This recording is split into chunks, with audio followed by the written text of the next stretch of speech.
Yay! Bada bing. We got there. Can we have chat back up here now? I'm dying to see them. We can.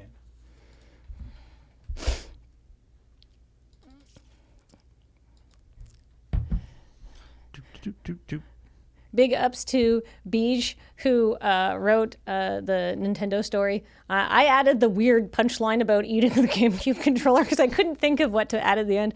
Also, the joke about guillotining people was also like a very last second ad lib, but I don't think Beige would be mad at it. No. No.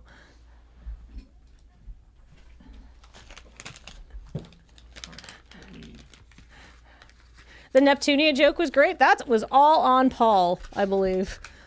Who is the PS3 that you put up?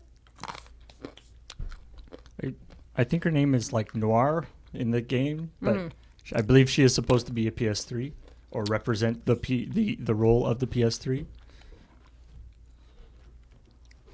I'm hungry. I'm eating almonds. Probably shouldn't be eating them into a microphone, but... Oh no. Cassie 13 is very sick. Hello. I was thinking that I could like sneak by the camera, but then Oh, I put that in a bad spot. I'm sorry. Sorry for the noise of the microphone. The A in ASMR stands for almonds. Almond sensory something. Hey everybody. I kind of want to make a crap shot about that. Imagine the terrible marketing firm that always makes everything like super gross and sexual, and they're like, That's a ASMR. And yeah, it's an ASMR client, and they're like, oh no. The just other things that could be the A. Yeah. Aardvarks. Almonds are bee murder. Oh. I know almonds aren't good for the environment, but somebody sent us a big case of almonds. What? How do almonds kill bees? It's just that they're like they use a lot of water and they're contributing to the water problems in California. So like, and because everything else is drying out, it's bad for everything. So like, if we could eat less almonds, that would be good. All right. More beef it is. That's better, right? I had a tomato and egg sandwich for dinner last night, and it was great. Nice. No beef, but it's still eggs and butter because, like, come on, you gotta live. I mean, figs kill wasps, but that's not like because of fig cultivation. That's literally how figs like operate naturally. Yeah, that's one dead wasp is supposed to be like operating as intended. Yeah, that's not like the figs. That's just part of their life cycle. Speaking of nature, hey, we made a joke about the whole wildfire thing, but if you want to donate to some wildfire relief charities, there are several good ones, which I have in my teleprompter here. I'm very prepared for this. Let's actually, yeah. Let's actually do the. We're actually going to record this as a. Yes. Yeah, we should do this. All right.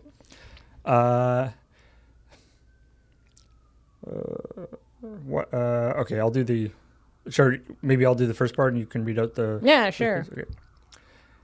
And if you want to donate directly to, how about let's wait until the. So the siren goes by. I think it adds a sense of urgency. If you want to donate to the fire police, just the fire department, I guess is the fire police. They like come and arrest fires. Yeah. And arrest as in the sense of stop. Yeah, Right? There you go. All right. Or you can just Bing pong. Hi, Matt. Or you can just donate directly to outlets like Wires Wildlife Rescue, the Australian Red Cross, and the New South Wales Rural Fire Service. I feel like does that need like some other little joke? It's like, and then you don't have to play Modern Warfare. You know what?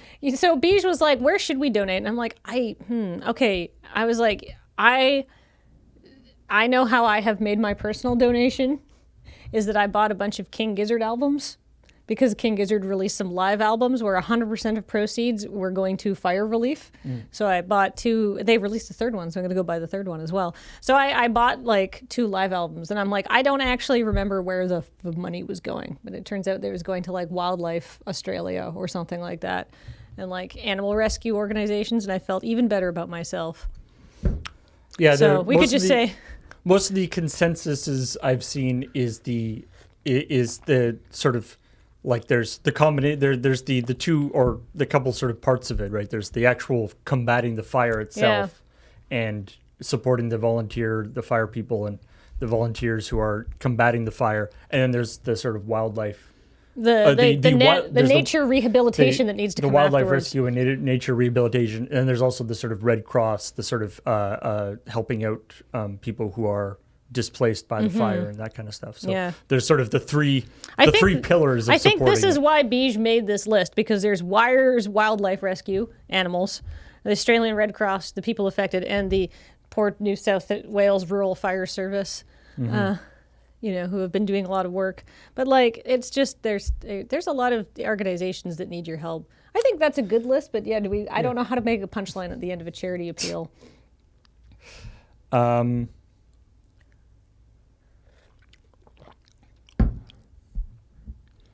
Yeah, I don't know. We could just say, or go buy a King Giz album. I don't think they need us to advertise for them. I should also I just realized I should stop local recording. But so are we happy with that? Let's do it one more time. Okay.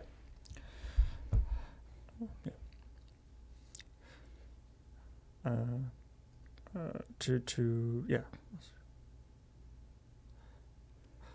Or you could just donate directly to Or you could just donate directly to Australian fire relief outlets. Okay. Or you could just donate directly to Australian fire relief outlets like. Yeah. Oh, sorry. Sorry, I did it too. You just put the period after outlets, and then I'll say. Yeah, like. Okay, sure. It's weird to split our duties in the middle of a sentence. Yeah, you're right. Okay. Or you could just donate directly to Australian fire relief outlets. Yeah, fuck. I'm sorry, Paul. Professionals. It's hard when we don't have the teleprompter. I know. Even though I'm literally reading off a thing. Okay. Or you could just donate directly to Australian wildfire. Ugh. Or you could just donate directly to Australia. Just donate to it. This gives Australia some money. Or you could just donate directly to Australian wildfire relief funds. That's right, like Wires Wildlife Rescue, the Australian Red Cross, and the New South Wales Rural Fire Service, among many needy charities. And that means you don't have to play COD at all. Haha. Yay. Okay, that's good. Call of Duty. Nobody calls it COD, but I was like, I know it's COD Blops, but it's not actually a COD Blops pack. TXC2, good enough. Stop recording. The first take was fine, says Cassie13. But the second take was better. Man, the if 90th take was better, but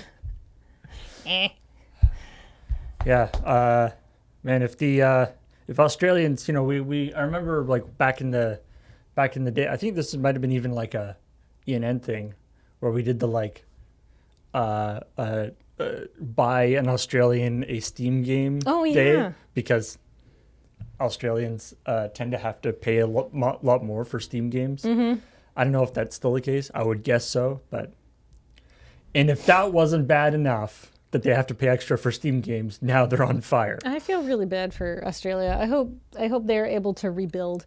Somebody in chat, speaking of Australians, says, "Is that Moccona coffee?" This is hot water. No. But this was Moccona coffee. Whoever sent that in mail time, thank you very much. I am already enjoying it. So let's talk about stories. Hell yeah. So the first thing, there wasn't actually like a official story, but the Pokemon cakes are pretty. They're pretty amazing. To They're be pretty honest amazing. with you. You know, there is always the I feel like the debate between it's like what at what point is it not a cake and it's just a sculpture, but even from a sculptural standpoint, they're cool. Yeah, I couldn't do that. And I certainly couldn't do it out of cake, which is a bad. It's not a good medium. No. I did that. I made a cake when I was in high school. I made a cake of my hamster. That was like, it wasn't like standing up, but it was like 3D. Right. It was sort of a 3D thing for an art project, but that was I didn't, I wasn't familiar with the whole like structural, like this was like a real cake that people could eat and it was tasty. It wasn't like, it didn't have armatures inside it and fondant covering it. Yeah, if it's more than 50% fondant, then at that point you're just a fondant sculptor. You're not a cake maker. Yeah. And I mean, that's fine. There's a market for that. But maybe at that point you could just be using like Sculpey or plasticine or You have something. transcended the mediums of cake. Go forth and sculpt things you cannot munch. Yeah, we had an assignment in art class that was just like, make whatever you want and then talk about it. And so the big brain play was I made this cake of my hamster. Oh, and then you got to eat the cake. And then I got to eat cake and give everybody cake. And I actually like brought in my hamster in like a little carrying cage. So it was like, in terms of popularity, right? One, I get to give everybody cake, and two, I have a cute little hamster as part of my presentation. So it was excellent. That's incredible. Cool Bond is destroying my Yeah. dreams. He's saying that apparently those really fancy cakes are usually 20% fondant and 80% Rice Krispies, which are honestly, That's not even cake. That's well, like, but it's like, what? That's such a good idea. They're firm and like cheap to make. yeah. They don't crumble like actual cake. It is a Rice Krispie sculpture. I mean, I like Rice Krispies though, so that's not necessarily even a bad thing. Although I was actually, story we didn't do, but is slightly related to Pokemon, the Pokemon cakes. yeah. Is there's this amazing, there's a new plush Detective Pikachu out. If I was on the computer, I could show you, maybe somebody will link to this picture, but there's like sad plush Detective Pikachu, and It's sort of going like that. It's the most adorable thing.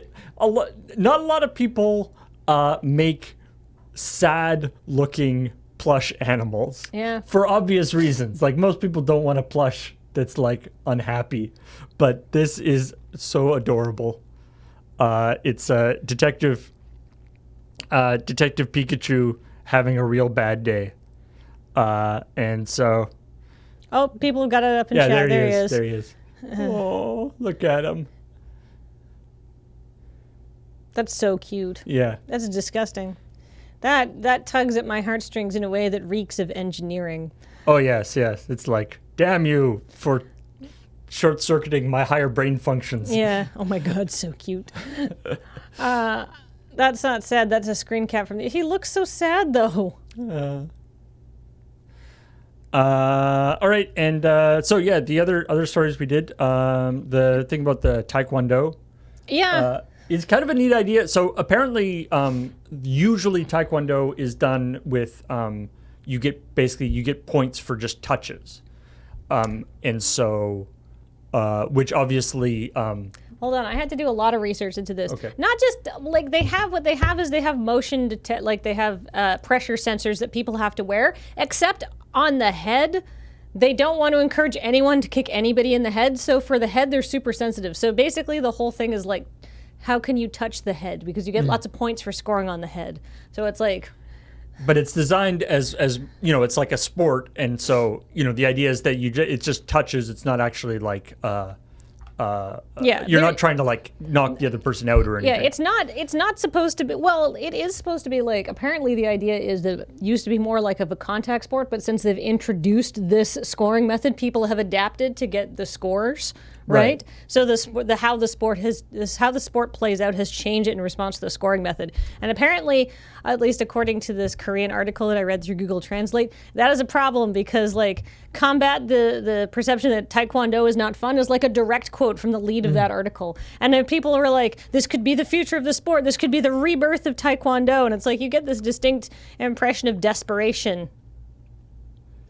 Oh, the changes damn near killed Olympic level Taekwondo, apparently. Oh. Yeah, well, it turns it, people have called it sort of foot fencing. Yeah. But it's sort of, obviously anytime it's fascinating actually, especially at the Olympic level, where the skill level is so high, the sort of metagaming aspect of any of these sports where it becomes like, you're not even like competing in Taekwondo anymore. You're like competing in this very particular sort of points thing.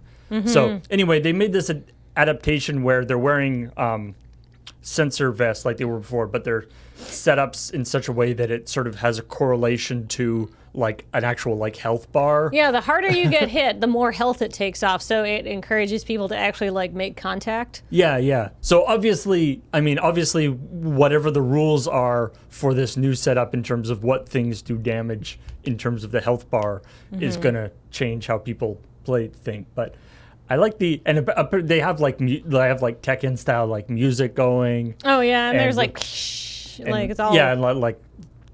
I don't know. I'm in favor of any places where they can put in more like spark fountains and like fire effects and things. I think all Olympic sports should have flames and sparks. I think all Olympic sports should be boring and inscrutable. But enrapturing in their own right. Like like curling.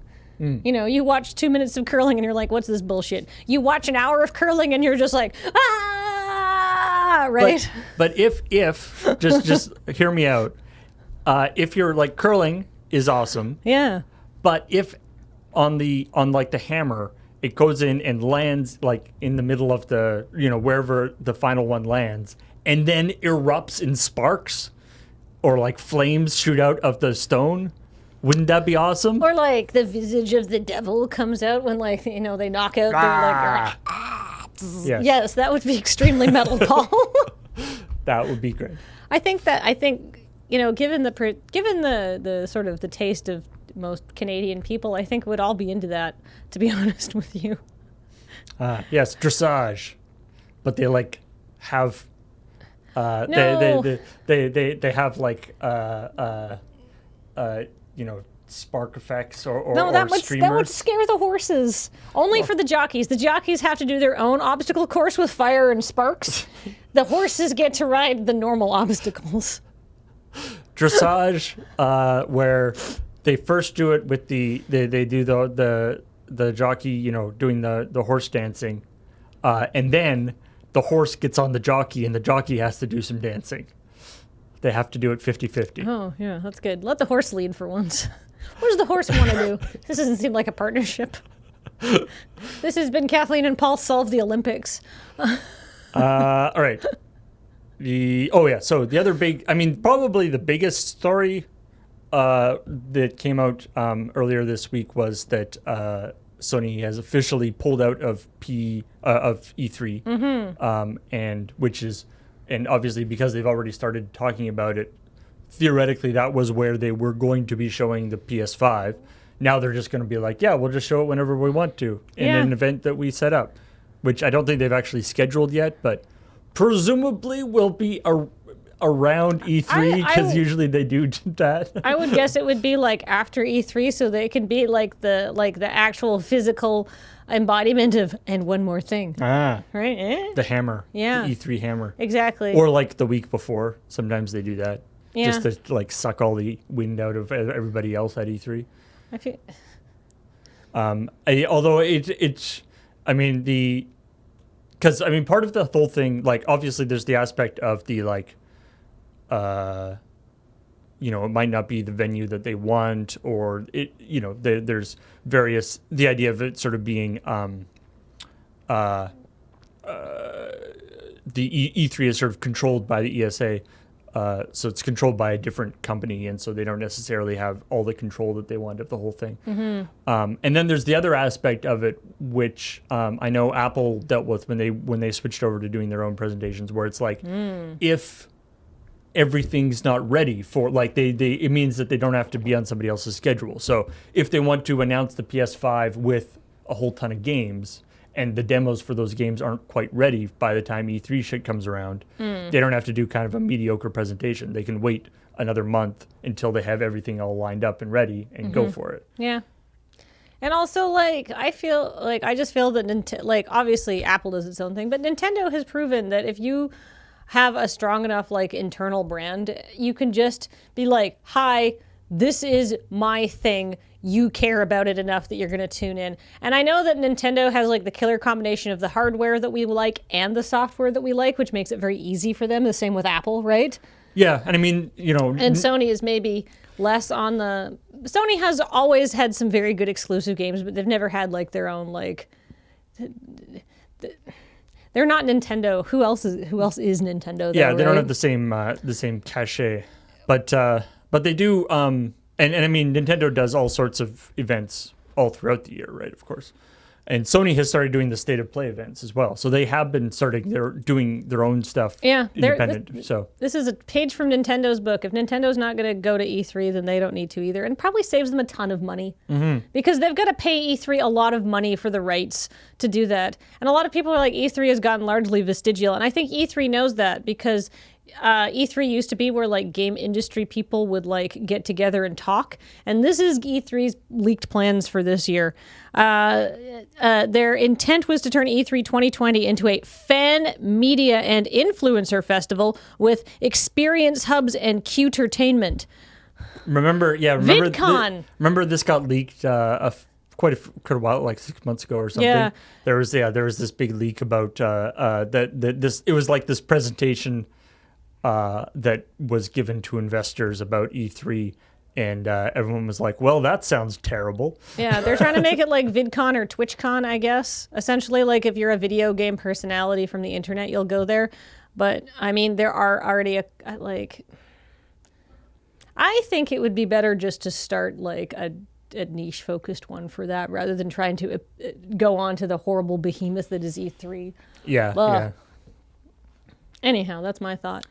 At the list of worst possible ideas, that one is at the top. It certainly is not going to make any actual video game companies want to show up and do business there. No. Right? Because people won't care about them, and the people who work there will face a real issue of being recognized and not able to do anything, being turned into unintentional celebrities. Yeah, well, it's the idea of whether E3 has always had this identity crisis of is it a event for industry professionals and journalists to get sort of up and close with things and demo games and stuff, or is it an event for the public to actually get to experience things? And a lot of cases, those two objectives are sort of diametrically opposed, because if you invite the public in and stuff, that makes all the actual industry stuff way harder to do. Yeah, I think what the industry needs is its own maybe, but I mean the thing is nowadays you can just download a demo, and it's nice to get together and talk to people. It was, yeah, but for a long time it was that E3 was the industry event, and then PAX was created explicitly as sort of an alternative to E3 as a fan-focused event. But now PAX is bigger than E3. Yeah, well, because E3 was a technical conference basically for a very small group of people. But because that was the only place to play video games before they released, there was this enormous public desire to go. And E3 saw how much money PAX was making, and they're like, I want to make that much money. Think about how much more money this convention will make if it's about this. Or if I can sell tickets to 100,000 people rather than 12, right? So just if you can make the space, I can understand why they did it from a financial point of view. But I feel like GDC is now the industry show, and E3 is largely dying because it is neither for the public nor for the journalists and developers anymore. And it's, frankly, the being able to play a 5-minute demo of a game or watch the trailer of a game is not the exciting thing that it used to be, right? Like now we've got, most trailers are available on YouTube or are streamed almost immediately. Demos are, you could just download them on your console or whatever. It's just not that exciting. It's not that like, I mean, people still line up for demos at PAX and stuff, but nowhere near the same kind of same kind of thing. It's like why line up for 5 hours to get to play 10 minutes of the next whatever game when 2 weeks later it's just going to be available for you to download and play at your own convenience. Yeah. Sometimes it's fun to line up. Maybe not for 5 hours, but you know what I mean. Apparently, Tokushi Naruto E3 was a sales conference. It was about store buyers getting to see upcoming products. I do remember that, if you worked at EB, Electronics Boutique, you could maybe sometimes get to go to E3. Yeah, like you had to actually have like industry credentials to get in. Yeah. But you had to either be like a journalist or work at a game store. That has largely gone the way of the dodo too, because but again, it's like if you want video game stores are dying, and if you want more people to attend, you have to open it up to the public, and then that stops the industry people from wanting to go. So it's a tricky one. Speaking of video game stores dying, a piece of news we didn't even put on the thing because it's just an opinion piece. It was Ben Kuchera saying why it's miserable to shop at GameStop.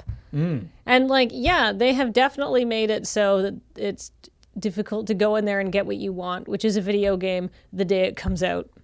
Yeah. The whole thing with if you didn't pre-order, they just don't have it. Yeah, or they don't have it, and it's like, okay.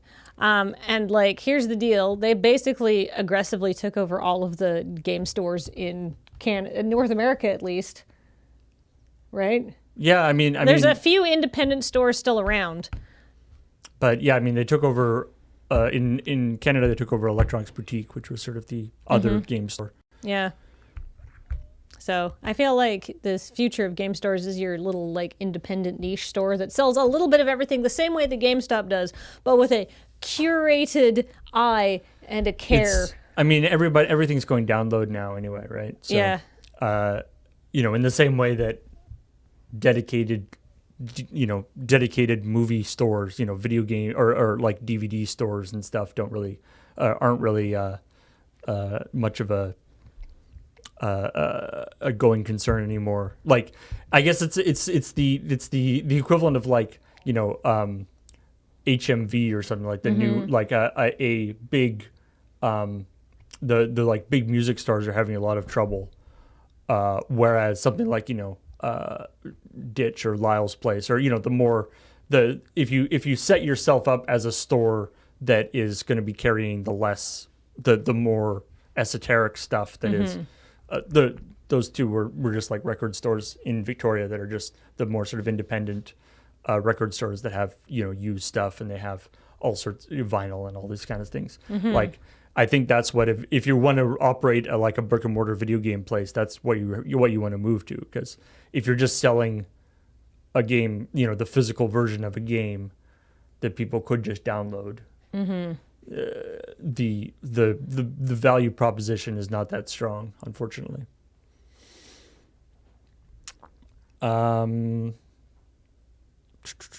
What else we got going on here? New PUBG map. Yep, it's smaller. I actually don't know if PUBG is doing that badly. I guess I should have asked James. I feel like it can't be at the heights it once was. And so a 64-player game is just going to fire more frequently, right? That's true, yeah. And then so it's I wonder if it was like we want to do 64-player games, so let's make a small map, or let's make a small map that doesn't fit 100 people, so let's change it to 64. Like, I wonder which came first. I don't know. TXC2 says physical media sales are on the up. People like buying books and vinyl. Yeah, it turns out that years and years and years of slimming down your collection and going to digital meant that most people who have been collecting media for a few years just have enormous gaps in their collection, where it's like, oh yes, all of these albums that came out between 2010 and 2015, I'm sure I love all of them and I don't remember what any of them are because I don't own them. And the problem also is And that of course, I've moved from one digital music service to another, and it gets just lost. So people have started buying things again so they can remember them. well, the interesting thing though is that like vinyl sales are up. Yeah. CD sales are not, right? Because like CDs don't have anything to offer over digital, really. Whereas vinyl, there can be, I mean, for one thing, it's just like a nicer product. And then there's, arguments about the actual quality of the sound. Yeah. If you've got that sort of audio file set up. Whereas a CD is literally just a digital, a physical copy of the digital version. Just having a physical copy of it is actually important to me, honestly. Like I have a large CD collection that I'm definitely not getting rid of anytime soon. But the problem is that it's like, yeah, people like having a physical version of things is nice in a lot of ways. But the question is it nice enough that people are willing to pay a premium for it? Lark's says, I think Lark's gets to the real heart of the issue. Physical media also isn't going to disappear mysteriously because the rights owner decided it isn't worth it anymore, which is a real problem for if you like independent music and stuff like that. Yeah. If there's a band that put out an obscure album that you like, if it's offered on vinyl, get it. Yes, of course. Yeah, I was going to say, of course, the problem is that that actually has been a problem with CDs in some certain situations. That not even CDs are safe from that, but vinyl is going to be pretty safe. Yeah. But anyway. Let's see. Oh yeah, Super Nintendo World. This is a thing. Super Nintendo World is a life-size living video game, as shown in new trailer is the headline. But the trailer shows nothing in the real world, but it does show people using their smartphones, which makes me think it's a full AR experience. And then, or like maybe, can the Switch do AR as well?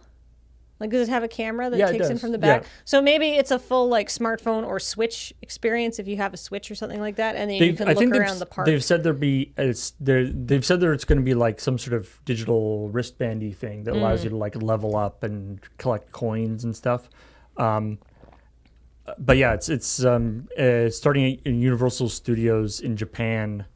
And yeah, they've released the trailer for it, but the trailer is all like with digital stuff put in, so you don't actually see literally what people will be experiencing. But it seems pretty neat. I feel like I can't. There's absolutely no information on it, which is kind of mind blowing, right? Considering it's going to be coming, it's opening like this year in April apparently. Yeah, so presumably so soon. Yeah, which means that presumably it's been under construction for like years, at least, or And then she's just like, consider like there's no photos out there. Yeah, I'm surprised there isn't like super telephoto, people taking photos of it from, trying to figure out what's going on behind giant fences or whatever. But it'll be interesting to see. I'm excited to see what they're going to come up with. Though. No drone photos. I'm sure it'll be fun. TXE2, smart. Yeah. The Galaxy Brain, no drone photos. What I am interested in is Beach thinks this is going to be like Universal Studios is like going to try to like take on Disney for levels of immersion. Not necessarily like, make it the same as like the Star Wars Land thing that they've added, but just make it that immersive, which is apparently what everybody loves about Star Wars Land. I mean, Universal Studios obviously has already had like, has been sort of in the same realm in terms of rides and stuff. Wait, isn't Universal owned by Disney anyway? No. No? No, Universal's owned by Vivendi. I just assumed Disney owns basically everything. Not yet. We own everything, so you don't have to. Oh, apparently there are some in-progress photos. So that's kind of cool, but there's nothing to report, so we opted not to. We're like, oh yeah, this is great actually. There's a new, speaking of people taking photos, there's a new patch out. There's a patch out for Jedi Fallen Order, which is the new Jedi Knights game, that changes photo mode in the game because the problem they had was you could like drop into photo mode and take pictures and stuff, right? Which What's is wrong with that? Pretty common in most games. The problem they ran into is that the camera as in like, you take pictures of stuff, the camera was actually being detected as a real object in the game. And so like if somebody's shooting missiles at you, you could drop into photo mode, which pauses the game, and then drive the camera that's taking photos into the missile, and it would blow up and protect you. That's just using the Force. Yeah. People are saying that's like maybe this is like a meta thing where you're actually just like using the Force in the game. So apparently you can't do that anymore. So they nerfed photo mode so that the camera object itself does not trigger objects in the world. Boo! I patched that probably because it was like a fun little exploit that too many people knew about. Make it an option. That'd be cool. Or just like turn that into a real Force power in the game. Yeah. It's like the Cats movie. Why patch it? Apparently, the patched version of the Cats movie is got better special effects, but still has the same fundamental problems. Yeah, like the small glitches in special effects were not the problem with the movie, which I've seen. And you saw it? Oh yeah, and I quite enjoyed it, by the way. I didn't think it was that bad. I would say it wouldn't have required much change to be actually like pretty good. I'll say that. Mm-hmm. But and I also appreciate that a movie with that high a budget of like $100 million or whatever can be so obviously like a singular vision of like somebody was like, this is what I want this to look like. And by gum, they did it. I kind of appreciate that. Like I feel like in the future, scholars will look at it and just as like kind of a glorious failure, a glorious mess. Yeah. That at least it can't be faulted for not having ambition. Yeah, it's weird as hell. It's like hallucinogenic to watch, right? Like so much visual weird stuff is happening and all the sets really like blend together. So it just feels like you're going on this like it's very the movie washes over you is my only way of describing it. But the thing is also like the people look so weird. Yeah, and they change scale a lot. I feel bad. Yeah, they weird sort of scale things. Like I feel bad for the because there's so much actual like obviously incredibly talented dancing and choreography that is marred by the weird sort of CG movement that sort of messes with everything, even though like you can tell that there's very talented dancing happening underneath the CG. Yeah, the dancing was nice to look at. And I found the mixing of some of the songs to be kind of weird too.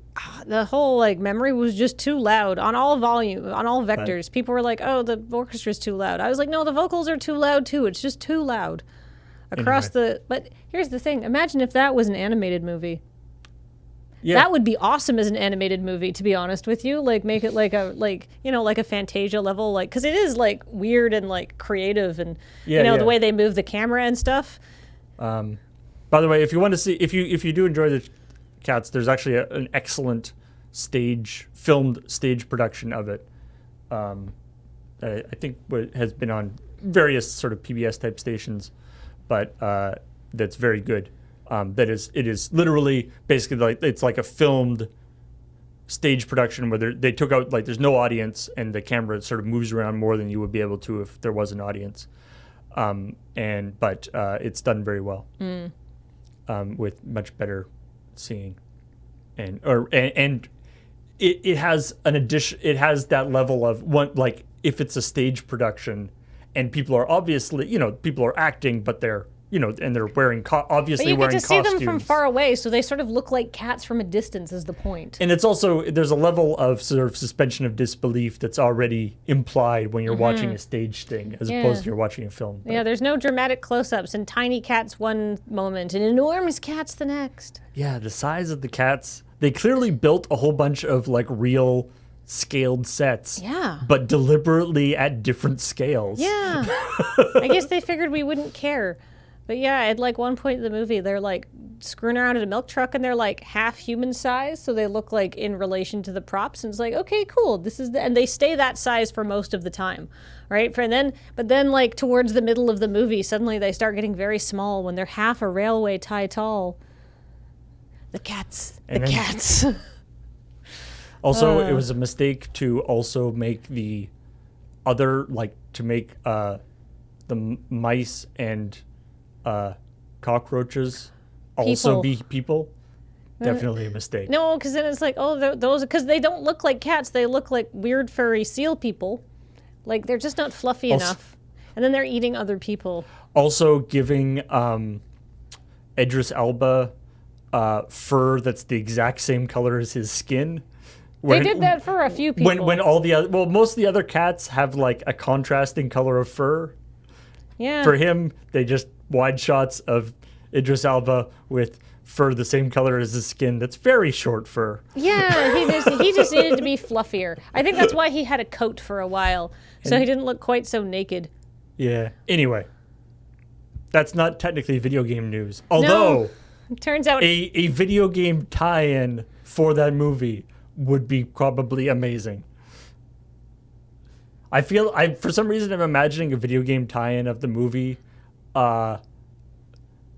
done for like the Super Nintendo with like those the style of graphics where it's like rendered still frame graphics, like like Donkey Kong or whatever, like that were usually a really terrible idea.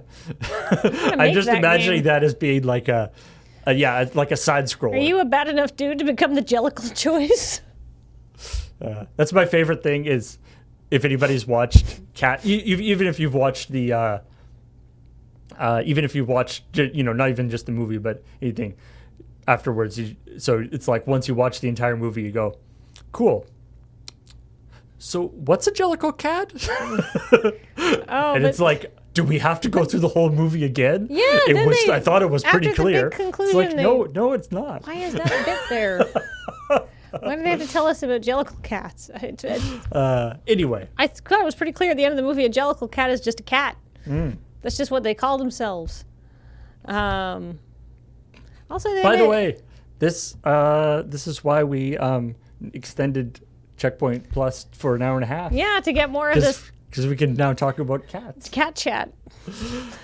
It's a gentle cat, says Pat Bear. I'm inclined to believe you. I don't know anything about cats. I haven't seen the stage production, just the movie. Also. Oh, breaking news. Oh.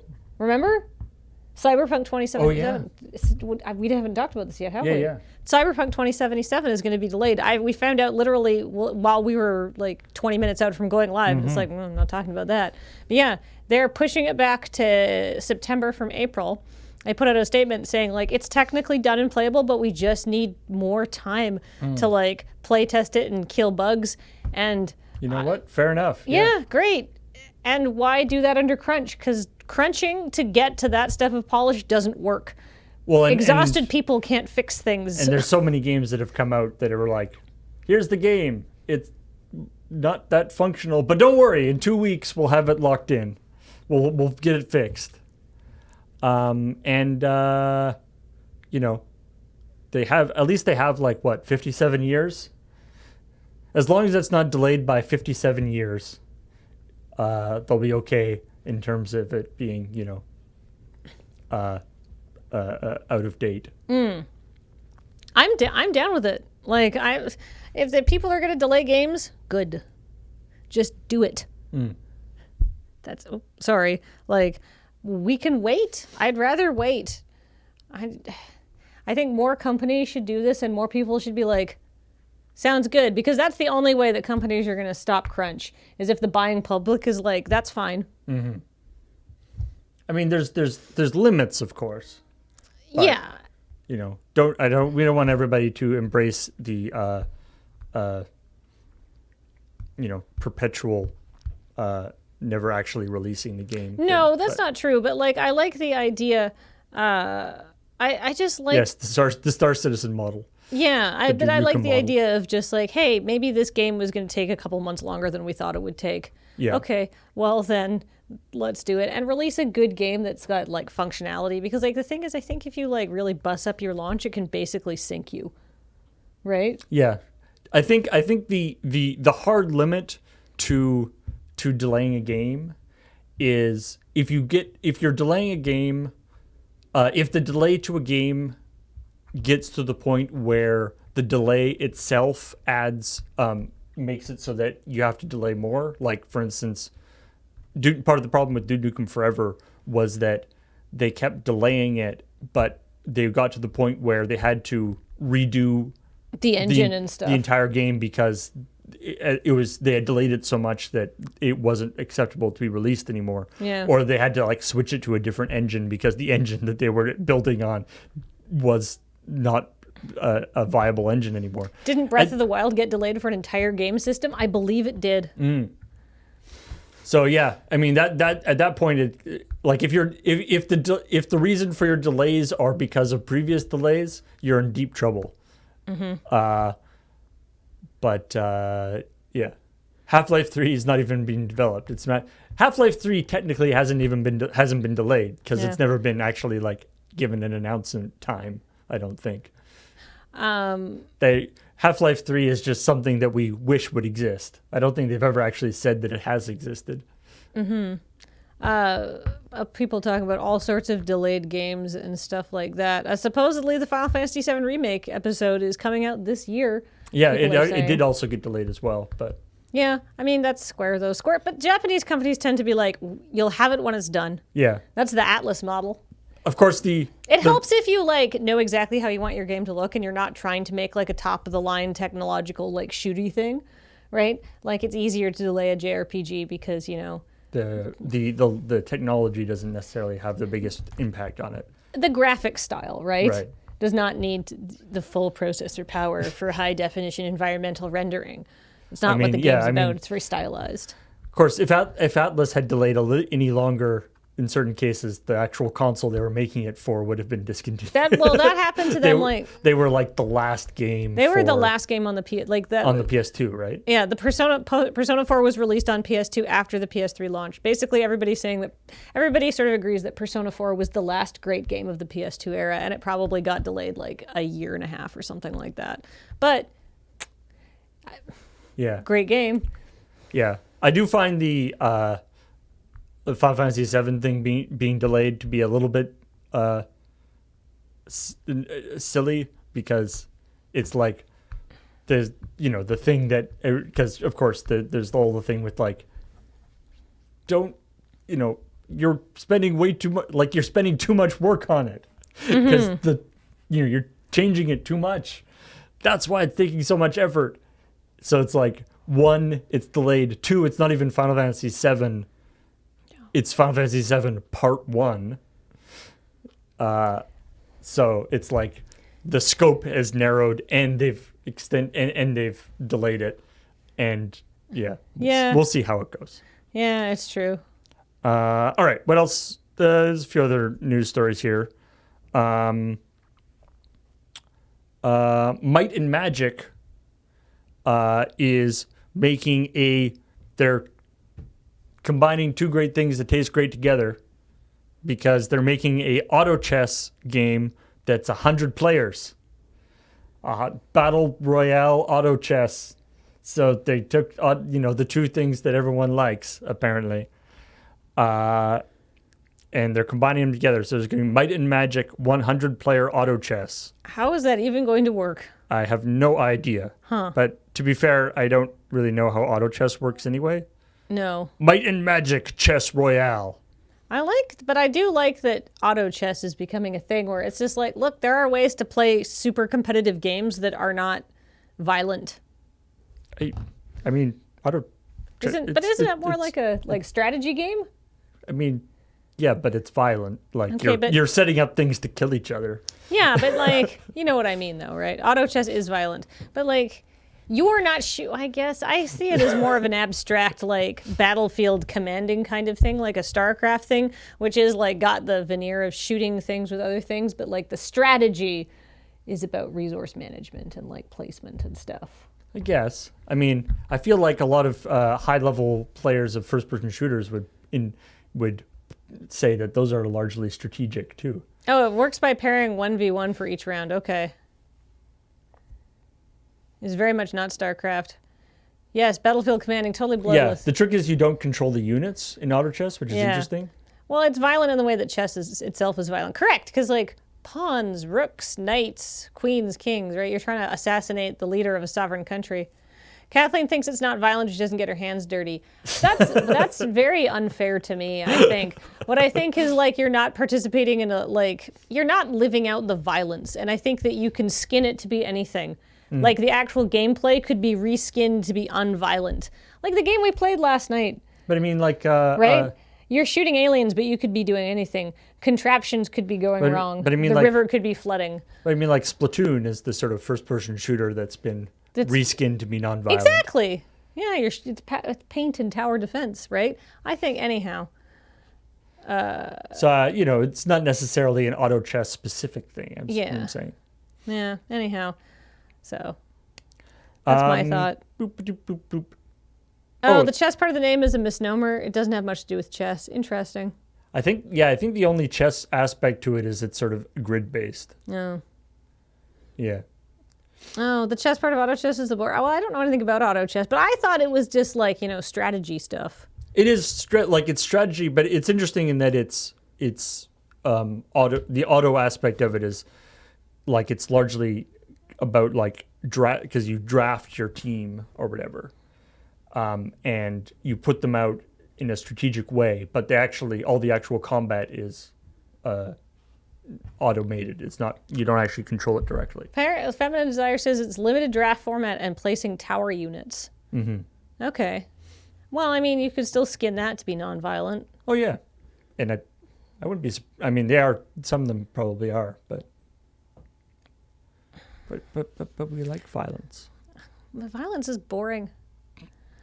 Okay, imagine this, Paul. Go with me on this journey. We take the game, The Captain is Dead, and we do a skin of it that instead of, aliens are invading and your captain is dead, that it's like, obviously I'm not actually for real saying we do this, but you skin it so it's Innsbruck and the river is flooding and there's all sorts of random flotsam that is coming up and you have to deal with it, and a piece of flotsam will arrive every turn and it has all these knock-on effects. Mm.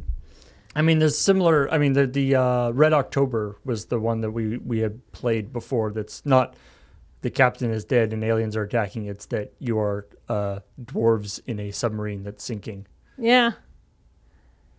But yeah, I always find that interesting, actually, especially with board games. The like skinning aspect of a board game, where it's like we've come up with cool mechanics. Now, what's the sort of theme? Yeah, the actual thing that you're doing in a board game is always the last thing that gets designed, which I think is really cool, right? Mm. Buildings falling down randomly in Snorsh, probably. Oh yeah, I guess it was called Red November, wasn't it? Yeah. Red October is already taken. Yeah, but Red November is a great name for a game about a sinking sub. Oh yeah, the other story that I wanted to mention is Epic has said they will be continuing to give away games all through 2020. Not to I guess shill for the Epic Store or anything, but yeah, we don't shill for nobody. If you want a bunch of free games, they just give away games. I mean, you might as well take advantage of their massive amounts of money from Fortnite. I like that they've, in the same article, in the same sort of release where they talked about how successful the Epic Store has been. Like they'd be like 108 million customers in the Epic Store. Do they count as customers someone who's downloaded a game even if they paid for it? I assume so. Even if they didn't pay for it. Yeah. Well, that's the question. So it's like 108 million customers. they've given away over 200 million free games. So I'd be curious to know how many of those 108 million customers have only got free games Yeah, from exactly. the store. Well, They only listed revenue, not profit. And I would guess that a lot of that a lot of their revenue was subsidized in various ways by Epic, either by paying for exclusives or by giving away games in the store. And well, I various mean, things. the Epic Game Store also allows them to get all of the money from Fortnite, right? Yeah. So honestly, for that, it's probably a win. Yeah, I don't play Fortnite, and I'm not very interested in playing Fortnite, but I will, I will take advantage of the massive amounts of money that Epic is making from Fortnite to give me games. Well, I guess Sure. Epic, I assume somebody at Epic probably thought, look, we have to build like this, we have to build our own infrastructure and store for this. So how hard would it be to roll it out and try to take on Valve? Nobody's happy with them. Just make it bigger, which of course has its own set of challenges, but I do like the idea that how the idea that Epic is like, nobody is happy with Steam. We'll start our own store and everybody will like that better. Because obviously that hasn't panned out quite the way that they're hoping. I don't know why people hate it. They just don't want to have to put another launcher on their computer and give their information to somebody else. All of my things were already right here. You're making me split my library. I'm frustrated. Yeah, they could have. It'd be there's lots of ways that they could have set up their thing, but It would be like if Apple Music, it would be like if Spotify was like, we have the exclusive rights to the new Tame Impala album. So if you want to listen to Tame Impala, you're going to have to go to our store. And I would be like, F you, I'm going to go buy a record. I mean, to be honest, it's basically the same thing. It's a similar idea to the various online streaming services sponsoring their own stuff, right? Mm-hmm. There's Apple exclusives, there's Netflix exclusives, there's Amazon exclusives. The difference here, the big thing people don't like about Epic is that they came in because they were they've only been active for a year or two now. They came in after all these games were already developed. So it's not like they paid for the game to be developed. They came in and guaranteed money afterwards to get the exclusive on it, which is a little awkward. Yeah, a lot of people are saying that the real problem is the launcher. Like, it just doesn't, it's not a polished product like Steam is, which speaks to my idea of, hey, we have to build a store for Fortnite. Why can't we just build a bigger store? And it's like, well, it's very hard to build a very good video game store. Yeah. Although I will say, to be honest, I actually get annoyed by the vast majority of the features in the Steam client. Mm-hmm. There's like 5 tabs in the Steam client that I have never ever looked at, and the various constant achievements and badges and trophies and all these other weird things that I don't care about. So in some ways, I like the simplicity of the Epic client, although it is missing quite a few parts. But yeah, well, we'll see. Steam needs competition or it'll suck more. Yeah. People agree with you that Steam is bloated. Not that I'm encouraging people to get yet another client, but I've actually been quite happy lately with the new GOG client, which of course you can use to get your good old games. But also they've got the killer feature that they can optionally scan your other services and load them into their system. Oh. And so you can have basically one thing to launch all your stuff. The Winamp of players. Yes, of course you have to have those already installed on your computer for it to scan them. So it's not a perfect system, but and the idea of solving your problem of too many video game launchers by downloading yet another video game launcher obviously is not the best idea. GOG is proof that the best product doesn't win. Ugh. Sigh. So many problems. Anyway, all sorts of cool news, but I think that's about it. Yeah, let's can talk about what's coming up next, because coming up next is LRR MTG tonight, or in an hour or so, a little less than an hour actually, is going to be playing not Theros, probably. Whatever. No, because it's not out yet. Yeah. Lure MTG is Commander. Oh no. That's next week. Yeah, Commander. That's on Friday. Is Friday Night Paper Fight. Oh yeah, sorry. gonna be Lure Commander. MTG is Sealed Shenanigans. I don't know. I'll go and bother Graham while he's playing. RoadQuest is done. I've got all this free time now. Theros is out. Oh, Theros is out. It is out now. Theros drafts. All right. So I'm definitely going to be bothering Graham. And then coming up nothing tonight. We are going to be starting a new long game in February, or yes, I believe at the beginning of February. But we don't have a new long game going on right now, so nothing on tonight. But then tomorrow morning at 10 a.m., I'm going to be starting my Play It Forward of Control by Remedy Entertainment, people who did Alan Wake and lots of other cool games. And I've heard lots of good things about this, so I'm very excited to give it a try. And so I'll be playing that for the next Monday, Wednesday, and Friday at 10 a.m. Starting this Friday. So we'll be playing that for a bit. And then tomorrow night is going to be the Friday Night Paper Fight, where going to do Commander, and I believe there's no particular There's no no theme. theme. It's just it's Commander. Play what you want. Yeah, have fun. Bring a deck. Yeah. Bring a pre-gen. Unfortunately,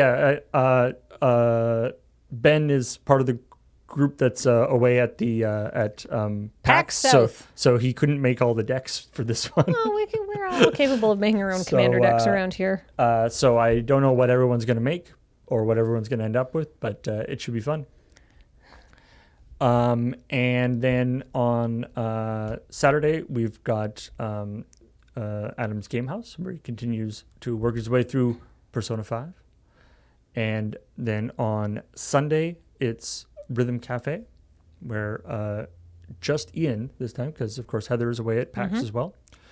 Ian's going to be playing, I forget what the game is, but I think it's going to, he said Rhythm it's Snake? something like that. Yeah, Yeah, Rhythm, it's going to be a game using his own music. So you might want to try to catch that one live if you want to, because it might be muted. And then on Monday, 10 a.m. will be the next Play It Forward, assuming I don't beat Control in 3 hours, which I think is a pretty safe assumption. And then on Monday evening, is going to be the second episode of Spring Break, Woo! our Dice Friends campaign. I'm sure everything's going to be just fine. Yeah, the reality is only being warped to like a little bit. It's probably fine. Yeah, it's fine. You barely even notice the reality warping. So if you want to, that's up on YouTube, right? The first episode of that is up on YouTube if you want to get if you want to try it out. But right now, let's welcome the subscribers, all the wonderful people who support us. Well, we want to thank all the people who support us in all the many ways, both here on Twitch and on YouTube and on our Patreon. But in particular, we'll thank the people who subscribed during this stream. Right now. Starting with this person. Nanja Biru for 42 months. Bandwidth Raptor for 49 months. Thank you very much. And it's Beowulf for 77 months. Hail the RNG for 60 months. That's 5 years. Yeah. Hail the RNG indeed. Ashley PG, leveling up from Ashley G. And Ashley TV7 or whatever it Are you is. saying Ashley is getting more adult as time goes on? Yeah, eventually she'll More be adult-oriented? Ashley R. And then she will be done. 23 months. Saztool for 73 months. Whew, some long subscriber chains here. Ducky Dale 594 has been here for 6 months. Thank you very much. The Angry Red Bird for 25 months. That is the angriest of birds. And Fit to Ryan has been here for 66 months. Wow. Shout out to the new font for being able to tell that that's not filth. Those serifs. Capital I. Senji 5609 for 58 months.